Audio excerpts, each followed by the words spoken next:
Why did no one look twice when she slipped into the briefing room and took the last empty chair in the corner?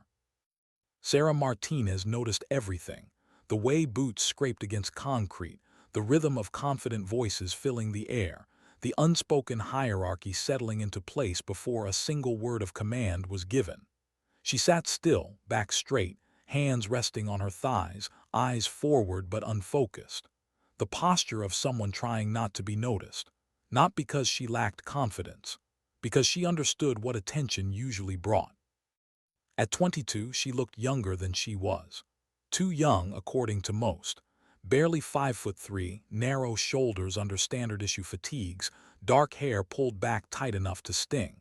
There was nothing about her that screamed danger, nothing that warned people to be careful with their assumptions. And she had learned the hard way that assumptions were louder than truth. The room buzzed with casual arrogance. Soldiers who had been here longer, who had scars and stories and nicknames earned the hard way. They talked deployments and weekends, laughed too loudly, leaned back in their chairs like the world owed them space. Sarah felt like she'd walked into a story already in progress, one where her role hadn't been written yet. She preferred it that way. "Listen up." The voice cut through the room like a blade. Sergeant Major Williams, authority without decoration. The chatter died instantly. "We've got new blood joining us," he said, scanning the room before his gaze settled on her. "Martinez, front and center." The air shifted, chairs creaked, every head turned. Sarah stood. She felt the weight of eyes before she took her first step. Felt the quiet judgments forming, stacking, hardening. Too small, too young, wrong place, wrong role. She walked anyway, each step measured, controlled, her pulse steady despite the heat creeping up her neck. "This is Private Martinez," Williams said. "She'll be participating in our exercises for the next few weeks." A pause, long enough to let the silence do the talking. Someone muttered, "She looks like a trainee." Another voice, quieter but sharper, "Is this a joke?" Sarah kept her face neutral. She'd heard worse. Heard it from instructors, from commanders, from people who thought concern sounded kinder when it wore the mask of doubt. Captain Rodriguez raised a hand. Thick arms, old scars, the kind of man who looked like the room adjusted around him. "Sir, with respect, shouldn't she be in basic with the other recruits?" A few nods followed, subtle, supportive, logical in their minds. Lieutenant Thompson added, "We've got advanced ops coming up. This feels like the wrong placement." Sarah stared straight ahead. She didn't defend herself. She never did. Defensiveness invited debate. Debate invited dismissal. Williams didn't explain. He never did more than necessary. Private Martinez will be evaluated like everyone else. No special treatment, no lowered expectations. That was it. No justification, no reveal, just a line drawn in concrete. After the briefing, the room emptied in clusters. Sarah headed toward the mess hall alone, boots echoing too loudly in the corridor. She almost made it to the turn when footsteps sounded behind her. "Martinez." She stopped, turned. Rodriguez stood there with two others. Corporal Stevens, long-limbed, restless. Jackson, quiet, watchful. None of them looked angry. That somehow made it worse. "Got a minute?" Rodriguez asked. "Yes, sir." He rubbed the back of his neck, searching for the right tone. "I don't want you taking this the wrong way. Some of us are concerned. The exercises here aren't basic drills. Live fire, urban simulations, mistakes get people hurt." "I understand, sir." Stevens shifted. "You look like you could still be in high school. Some of us have kids your age." Jackson nodded. "Maybe you should ask for reassignment, something more appropriate, no shame in it." There it was. Concern dressed as caution, protection wrapped around exclusion. Sarah looked at them, really looked. Men who believed they were being kind. Men who didn't see the quiet discipline in her posture, the stillness that came from restraint, not fear. "I appreciate the concern," she said evenly, "but I'm here for a reason." Rodriguez frowned. This isn't about proving something. No, sir, she said. It's about being ready. They exchanged glances. Doubt passed between them like a shared language. As they walked away, their voices dropped. This is how people get killed. Someone should talk to Williams. What were they thinking? That night, Sarah sat on her bunk polishing boots that didn't need polishing. Around her, laughter bounced off concrete walls. Stories she wasn't part of. No one was cruel. No one was welcoming either. She lay back and stared at the ceiling long after lights out. For a moment, just a moment, doubt crept in. Maybe they were right. Maybe blending in wasn't enough this time. Maybe she was tired of carrying silence like a shield. Then she remembered why she was there. And the doubt retreated. Dawn came cold. The woods behind the base were thick with mist when the platoon assembled. Williams laid out the exercise. Urban simulation. Red team attacking. Blue team defending. Martinez, he said. Red team with Rodriguez. She caught the look Rodriguez gave Stevens. The look that said babysitting duty. The village was plywood and shipping containers. Fake walls, real tactics. 10-minute head start for defenders. Rodriguez spread the map. Stevens, Jackson, weapons cache. Martinez, overwatch. Of course. Overwatch meant distance. Observation, safe. It meant trust without faith. Understood, sir. She took position on a rise overlooking the village. Through her scope, patterns emerged quickly. Defenders clustered where they expected the attack, strong where they thought mattered, blind where they didn't. She reported, calm, precise. 6 visible defenders, mobile patrol between cache and comms. Rodriguez acknowledged, dismissed her suggestions. Minutes passed, then chaos. Stevens and Jackson pinned down, crossfire tight and unforgiving, paint rounds splattering inches from skin. Sarah watched the failure unfold in slow motion. She saw the flank forming, the blind spots, the mistake no one else could see. Red leader, she said, they're going to get flanked. I told you to maintain overwatch. She swallowed. Orders mattered, discipline mattered, but so did reality. She looked again through the scope and made a decision. Sometimes silence keeps you safe. Sometimes it gets people hurt.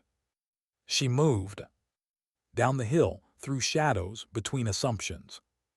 The first patrol never saw her. 3 shots clean, silent. The tower fell next, from behind, exactly where no one thought to look. Her radio crackled with confusion, with disbelief. She didn't slow. By the time she reached the command post, the mission had already shifted. She slipped through a drainage culvert no one had considered, rose behind 3 defenders who thought they were in control. 3 more shots. When the exercise ended, silence followed. Not the comfortable kind. The kind that means something has changed. Williams looked at her for a long time before speaking. Martinez stepped forward. She did. Heart steady, spine straight. She didn't know if she'd be praised or punished. She only knew one thing. Being underestimated had finally stopped working in her favor. And whatever came next, there would be no going back. Why did the silence after her name felt heavier than any punishment she'd ever imagined? Sarah stood where Sergeant Major Williams had told her to stand, boots planted, chin level, hands still. Around her, 40 soldiers waited for something to break. Her composure, Williams' patience, the fragile order that had existed before she moved from Overwatch and rewrote the outcome of the exercise. Williams didn't shout. That scared her more. You were ordered to maintain position, he said calmly. Instead, you abandoned Overwatch and engaged without authorization. Yes, sir. Rodriguez stepped forward before Williams could continue. Sir, she's a trainee. What she did was reckless. If this had been real. If this had been real, Williams cut in, half your team would have been dead within the first 10 minutes. That landed hard. Stevens rubbed his jaw. Jackson stared at the ground. Thompson said nothing, but her eyes stayed on Sarah, sharp and searching. Williams turned back to her. Explain. Sarah took a breath, not to calm herself, to choose honesty. Sir, the plan stopped working, she said. Blue team adapted faster than expected. Stevens and Jackson were pinned. Thompson's unit was about to be flanked. From Overwatch, I could see paths no one else could. That doesn't answer my question. I disobeyed because time mattered, Sarah said quietly. The intelligence was only useful if acted on immediately. Rodriguez shook his head. That's convenient hindsight. Thompson finally spoke. It's not hindsight if she called it before it happened. Eyes shifted. Thompson continued. Her actions saved my team. We didn't even know the patrol was there. A ripple moved through the group. Not approval, something closer to uncertainty. Williams studied Sarah like she was a map with missing legends. What's your background, Martinez? Infantry, she replied. He raised an eyebrow, opened a folder. Interesting, because this says advanced reconnaissance, urban warfare specialization, 98th percentile tactical assessment. Murmurs broke out. Rodriguez looked at her again, really looked this time. Why didn't you say anything? Sarah felt the familiar weight in her chest. Because when I do, sir, people stop seeing me clearly. Williams closed the folder. Dismissed. No punishment, no praise. Just questions left hanging. Over the next few days, the unit treated her differently, but not better. Some nodded with respect. Others kept their distance. Rodriguez became quieter. Stevens watched her like she was a puzzle missing pieces. Trust hadn't arrived, suspicion had. Late one evening, Lieutenant Thompson sat across from her in the armory. You can't operate outside the team forever, she said. Talent doesn't replace trust. I know, ma'am. Then start letting them see you. Before Sarah could answer, the alarm came. Not a drill. A hostage situation. Downtown, real civilians, real weapons. Williams' voice was tight. Martinez, gear up. Minutes later, she crouched behind a barricade, staring at the shopping center through binoculars. SWAT teams moved with rehearsed tension. The air smelled like rain and fear. They needed eyes inside. Williams looked at her. Overwatch. She hesitated, then remembered Thompson's words. Sir, she said carefully, I can do more than watch. Williams studied her face, long enough for doubt to flicker and fade.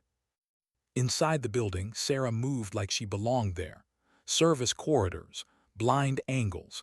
The building spoke to her in lines and shadows. She saw the hostages, 15, children among them. 4 suspects, 1 hidden. Her voice stayed steady as she reported, but inside something tightened. She heard the words that changed everything. If they try anything stupid, start with the kids. Time collapsed. Outside, commanders talked minutes. Inside, seconds screamed. She knew this moment, had faced it before in training, in theory. This was real. She asked for permission. Denied. She watched the suspect raise his weapon. And she chose. Movement, silence, precision. One down, then another. She didn't feel heroic. She felt focused, empty of fear, full of responsibility. By the time SWAT breached, it was over. 15 lives breathing, 4 threats neutralized. Williams stared at her like he was seeing her for the first time. Then the colonel arrived. Iron Wolf, he said. The name cracked the air. Iron Wolf, stand ready. Every soldier froze. And Sarah understood something then, not about power or secrecy or recognition, but about dignity. It doesn't ask permission. It acts when it has to. And once revealed, nothing is ever unseen again. Why did her heartbeat sound louder after the danger was over than it ever had in the middle of it? Sarah stood just outside the shopping center, the night air cold against her sweat-soaked gear, while sirens wailed in the distance and paramedics ushered hostages into waiting ambulances. Children clutched blankets. Parents cried quietly. Relief moved through the crowd in shaky waves. It should have felt like victory. It didn't. Her hands trembled now that there was nothing left to do. Inside the store she'd been empty, clean, focused. Every movement had purpose. Outside, with the noise and the lights and the reality settling in, the weight arrived all at once. 15 lives, one decision. A thin margin between silence and screams. Commander Peters was yelling somewhere behind her. Paperwork, protocol, consequences. She barely heard him. Williams stopped in front of her. Martinez. She snapped to attention without thinking. Muscle memory, iron discipline holding the cracks together. You disobeyed direct orders in an active hostage situation, he said. Yes, sir. You acted alone against 4 armed suspects. Yes, sir. You exposed yourself, the hostages, and every operator outside to unacceptable risk. Yes, sir. A pause. And because of that, Williams said, voice lower now, 15 civilians went home alive. Her jaw tightened. She didn't let herself breathe yet. Step out of formation, he added quietly. She did slowly. A line crossed she couldn't step back over. Rodriguez stood a few feet away, helmet under his arm. His face looked different now. Less certain. Less solid. He watched her like he was replaying every assumption he'd made since the day she walked into the briefing room. Stevens whispered, Jesus, under his breath. Jackson said nothing. His eyes were glassy, fixed on the shopping center doors. Lieutenant Thompson approached Sarah and lowered her voice. You okay? Sarah hesitated, then nodded. It was easier than explaining that she wasn't sure what okay meant anymore. The colonel returned once the perimeter settled. Morrison, calm, impeccably composed, a man used to rooms going silent when he spoke.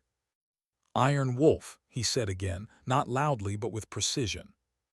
The name felt heavier now, like a door that couldn't be closed. You've completed your evaluation, Morrison continued, not just of the mission, of the unit. Rodriguez stiffened, sir. Morrison didn't look at him yet. This unit was placed under observation weeks ago. We needed to see how it handled unexpected variables, pressure, ambiguity, talent that didn't look the way people expected it to. His gaze finally moved across the group. And we needed to see who adapted and who resisted. No one spoke. Sarah felt something twist in her chest, not pride, something closer to guilt. She hadn't come here to expose anyone. She'd come to survive, to belong, to do the job. Williams cleared his throat. Sir, with respect, we weren't informed. You weren't meant to be, Morrison said evenly. That's how real assessments work. He turned back to Sarah. Iron Wolf, you operated independently, violated protocol, and succeeded because your judgment surpassed the situation's constraints.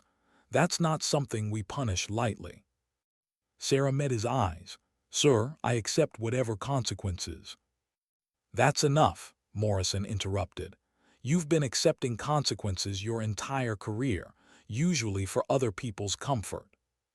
The words landed harder than any reprimand. Effective immediately, Morrison said. This unit is reassigned to Special Operations Command, with conditions. Williams' eyes widened. Thompson let out a slow breath. Stevens looked like he'd been punched. Rodriguez finally spoke. Conditions, sir. Morrison nodded toward Sarah. You learn to listen when talent speaks quietly. Silence followed, not awkward, not tense. Reflective. Later, long after the crowds were gone and reports were filed, Sarah sat alone on the steps behind the temporary command trailer. Her helmet rested beside her. The night was quieter now, heavy, honest. Rodriguez approached slowly, as if sudden movement might break something. "Mind if I sit?" he asked. She shrugged, "Free country." He sat, didn't speak right away. "I owe you an apology," he said eventually. "Not for underestimating you. That's too easy, for not noticing." She studied the ground. "Most people don't." "That's not an excuse," he said. "I was so busy trying to protect the team that I forgot protection isn't about control." She glanced at him, saw something real there, humility, the kind earned, not performed. "I wasn't trying to prove anything," she said quietly. "I just didn't want anyone else to die because I stayed silent." Rodriguez nodded. "I know that now." A pause. "What happens to you?" he asked. Sarah didn't answer right away, because for the first time she didn't know. The cover was gone, the anonymity, the quiet space where she could observe without being seen. From now on, every move would be watched, every mistake magnified, every success questioned. Being invisible had been safer. But safety had never saved lives. Thompson joined them, handing Sarah a bottle of water. "You scared the hell out of everyone," she said, "including yourself." Sarah managed a faint smile. "You crossed a line tonight," Thompson continued, "but you also drew one between procedure and purpose." Sarah looked up. "Do you think I was wrong?" Thompson considered. "I think if you'd waited, I'd be attending a very different debrief right now." That night, alone in the barracks, Sarah lay awake staring at the ceiling again, but it felt different than before. Not doubt this time. Wait. Being exceptional didn't make things easier. It made them lonelier. She thought of the children's faces, of the way the smallest one had clutched her sleeve before being led away. No words, just contact, just trust. Sometimes people didn't need explanations. They needed action. She closed her eyes. Tomorrow the unit would train again, but nothing would feel the same. They would look at her differently now, expect more, question more. And she would have to decide something harder than any mission. Not how to act, but how much of herself she was willing to show. Because dignity, she was learning, didn't just act in moments of crisis. It endured. Quietly, even when the world finally learned your name. Why did it feel harder to walk back into the training compound than it had to walk alone into a room full of armed men? The base looked the same the next morning. Same concrete, same flag snapping in the wind, same routine unfolding with mechanical precision. But Sarah felt it immediately, the shift. Eyes followed her now. Conversations dipped when she passed. Not hostile, not reverent. Aware. She had become a variable. At breakfast, no one sat in the corner anymore. There was no corner left for her. Rodriguez nodded at her and gestured to an empty seat beside him. A week ago, that chair would have stayed empty. She hesitated, then sat. No one spoke for a while. Forks scraped trays. Coffee steamed. Finally, Stevens exhaled and said what everyone else was thinking. "So Iron Wolf." Sarah stiffened almost imperceptibly. "That's not my name," she said quietly. Stevens nodded. "Yeah, I figured." Rodriguez cleared his throat. "Look, we don't know how to act around you yet." "That makes two of us," Sarah replied. A few subdued chuckles broke the tension. Not laughter, something tentative, human. Williams called for formation shortly after. His face was granite as usual, but his eyes lingered on Sarah for half a second longer than before. "Listen carefully," he said. "What happened downtown doesn't change discipline. It doesn't erase the chain of command, but it does change expectations." He paced slowly. "You've all seen what initiative looks like when it's done right. You've also seen how close it comes to disaster. From this point on, training intensifies. Communication tightens. No more guessing who can do what." His gaze landed on Sarah, and no more hiding. The words weren't harsh, they were heavy. Training that week was relentless. Close quarters drills, urban navigation, stress inoculation exercises designed to fracture focus and expose cracks. Sarah felt eyes on her constantly, not to learn but to measure. She made mistakes, small ones, hesitations, a missed cue, a half-second delay on a door entry. Each mistake felt louder now. That was the price of being seen. During a night exercise, a simulated casualty went down Stevens, playing wounded. The scenario required a two-person extraction under pressure. Rodriguez paired himself with Sarah without comment. They moved in sync, but something was off. Too careful, too restrained. "Stop," Williams barked. Rodriguez looked at Sarah. "You good?" She nodded. "You're compensating." "For what?" "For me." He stared at her, then exhaled. "Damn it." They ran it again. This time he trusted her. Let her lead the lift. Let her call the pace. The extraction was flawless. Afterward, Rodriguez sat on an ammo crate, rubbing his face. "You know what scares me," he said. Sarah waited. "Not that you're better than us," he continued. "That you had to be." The words cut deeper than praise ever could. That night, Sarah couldn't sleep. She lay on her bunk listening to the quiet hum of the bass, replaying moments she couldn't rewrite, decisions that would live in reports and memories long after adrenaline faded. She wondered briefly what would have happened if she hadn't moved, if she'd obeyed, if she'd waited. The answer came uninvited. She saw the children again. And sleep finally came. 3 days later, Williams called her into his office. No witnesses, no ceremony.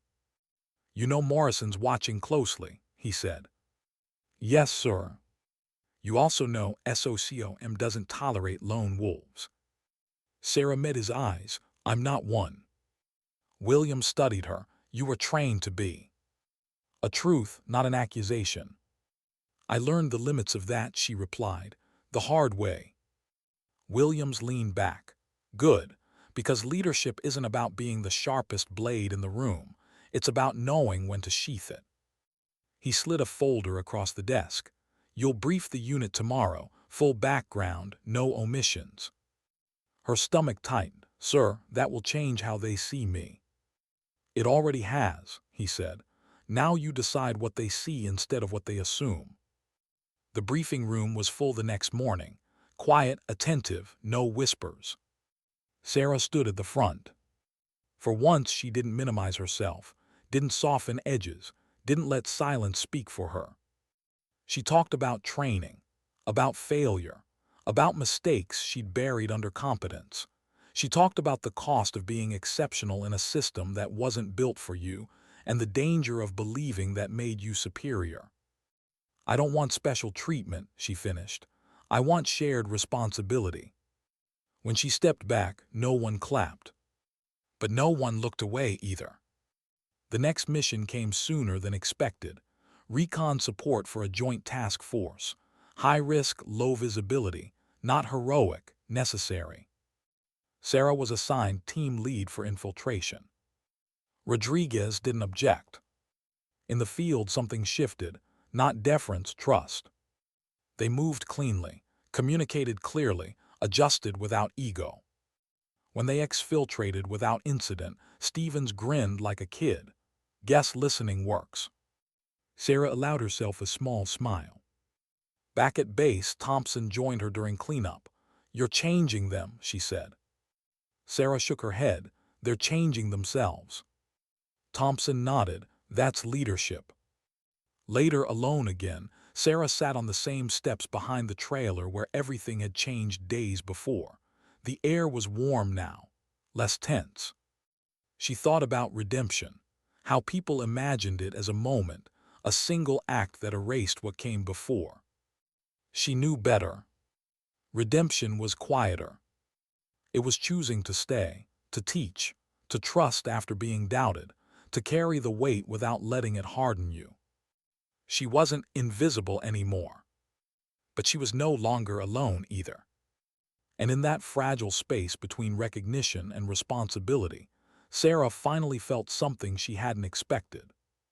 Not pride, Belonging. Because sometimes strength isn't revealed in the moment everyone freezes.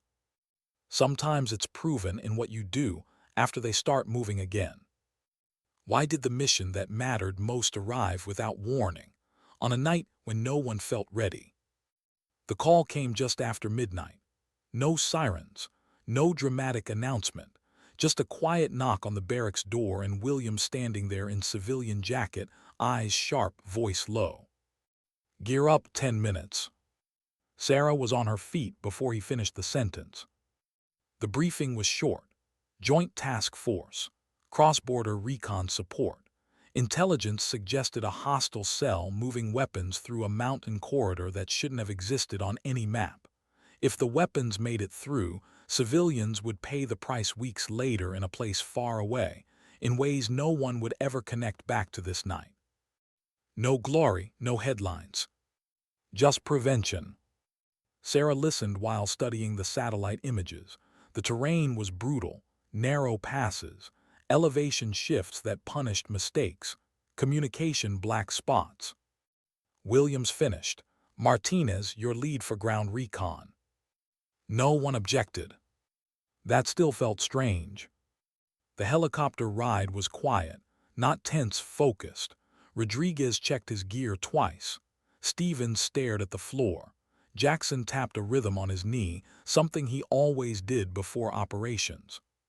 Sarah watched them, memorizing details she never had time to notice before.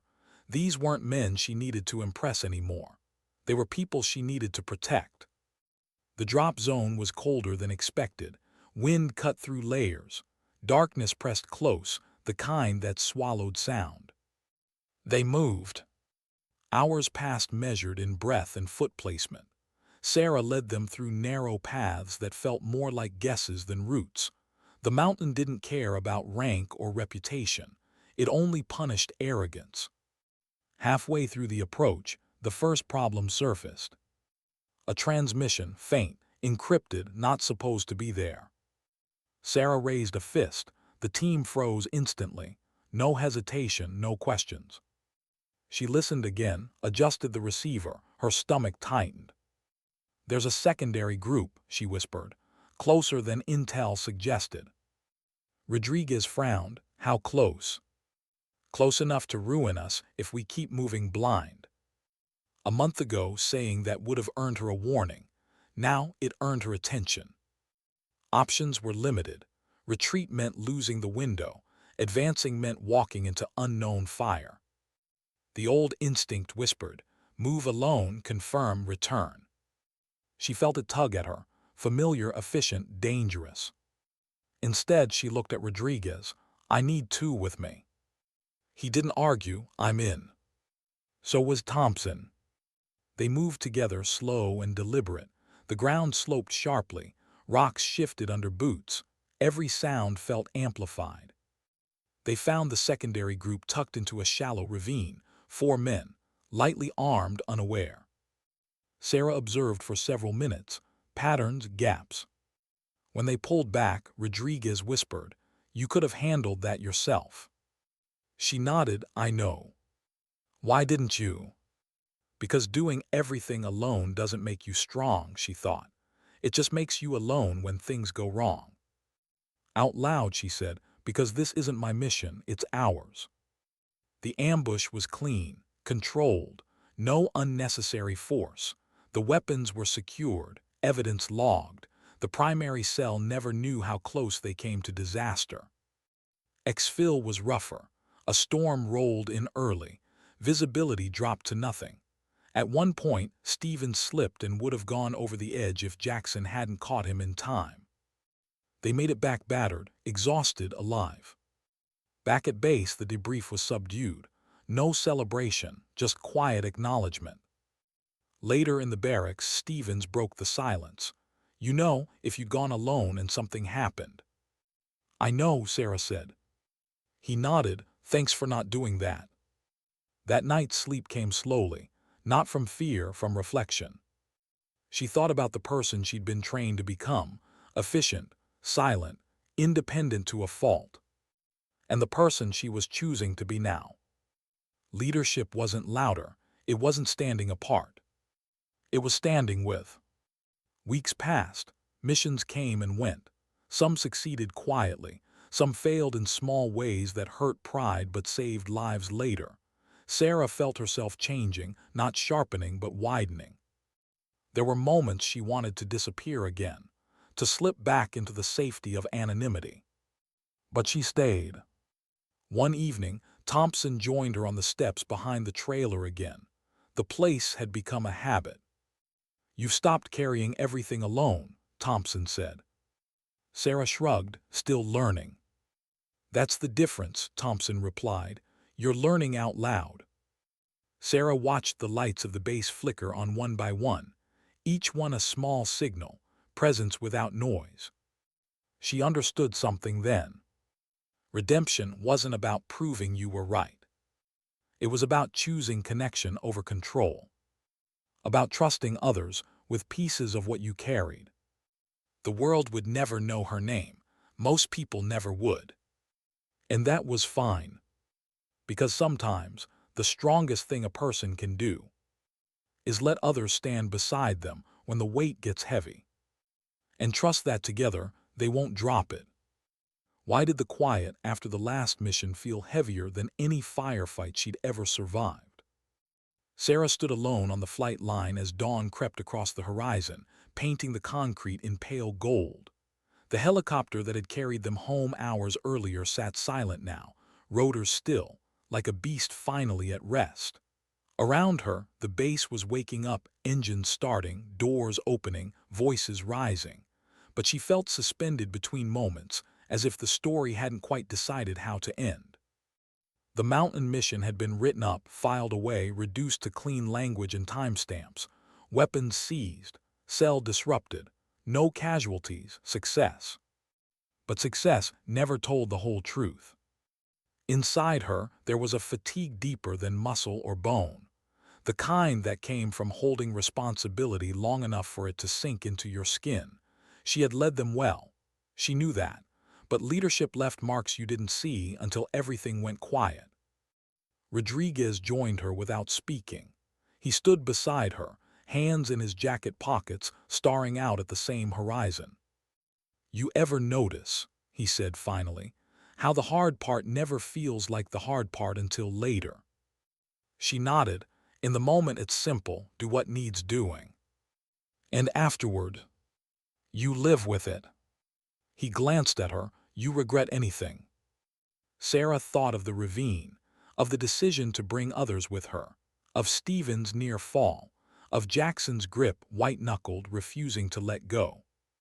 "No," she said after a moment, "but I respect it." Rodriguez smiled faintly. "That might be worse." Later that day, Williams called the unit together. No ceremony, no flags, just soldiers standing in a loose formation, boots on familiar ground. "You've completed your transition," he said, "not into special operations, into something harder." He paused, eyes moving across faces that had changed in small, almost invisible ways. Accountability, trust, the understanding that skill doesn't excuse isolation. His gaze settled on Sarah, Private Martinez. She stepped forward. "You were trained to operate alone," Williams continued, "and you proved you could. What you've shown instead is restraint. That's rarer." He handed her a folded patch, no insignia most people would recognize, but she did. "Effective immediately," he said. "You're promoted, advisory lead, same responsibilities, more eyes." No applause, just nods, acceptance. That night the unit gathered quietly in the mess. No speeches, just shared food, shared silence. Stevens told a terrible joke that made no sense. Jackson laughed harder than necessary. Thompson raised her cup in Sarah's direction, not in salute but in acknowledgement. Later, when the room emptied, Sarah remained behind, staring at the table where she'd once sat alone. She remembered the first day, the corner seat, the whispers, the careful distance. She hadn't changed who she was. She had changed how much of herself she allowed others to carry. Outside, the air was cool. She walked the perimeter slowly, boots crunching on gravel. With every step, memories surfaced, not just of missions but of moments. A child gripping her sleeve, a teammate trusting her call, a commander choosing to listen instead of command. She realized something then. Strength wasn't what made people freeze when your name was called. Strength was what happened afterward. It was the quiet work of staying human when the world expected you to become something harder. It was choosing patience over pride, connection over control. It was knowing when to step forward and when to stand beside. Sarah stopped and looked up at the sky, pale and endless. She had spent so much of her life being underestimated, then revealed, then watched. Each phase had demanded something different from her: silence, precision, courage. Now it asked for something else: balance. She would never be invisible again, but she didn't need to dominate the room either. Her dignity didn't come from secrecy or recognition. It came from action aligned with purpose, from choosing to protect without needing to be thanked, from knowing that sometimes the bravest decision isn't the one that proves how strong you are, but the one that proves you trust others to be strong with you. Sarah turned back toward the barracks, footsteps steady, unhurried. Tomorrow there would be another mission, another briefing room, another quiet soldier sitting where she once sat. And when that moment came, she knew exactly what she would do. She would notice, because sometimes dignity doesn't speak.